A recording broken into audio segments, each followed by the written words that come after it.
Hi, I'm Megan, working with horticulture.co.uk, and today I'm going to be showing you how to feed your Venus flytraps at home.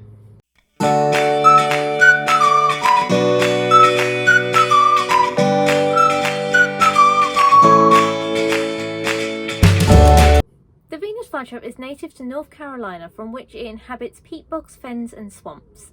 They are accustomed to hot summers and cooler winters, from which in the growing season they will capture an abundance of insects, which is anything from spiders to flies. The Venus flytrap has 6 trigger hairs, 3 on either side of the trap. 2 or more of these hairs need to be triggered within a short concession for the trap to close.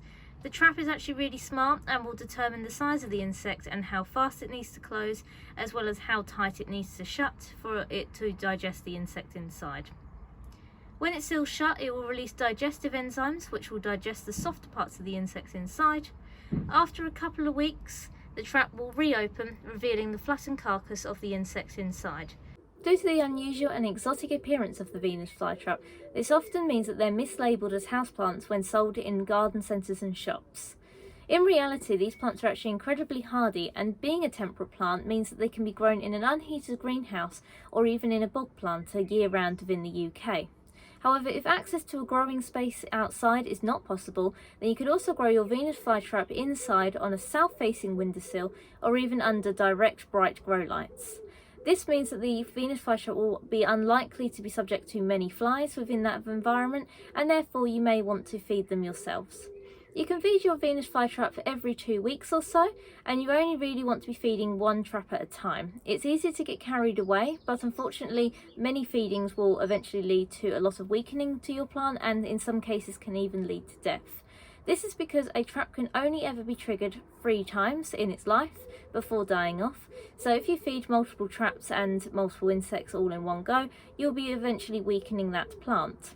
It is at best to feed live prey to your Venus flytrap as well, and by doing that you can simply catch them with a pair of metal tweezers or even plastic or wooden tweezers, and capturing the insect while it's still alive and placing it in your trap.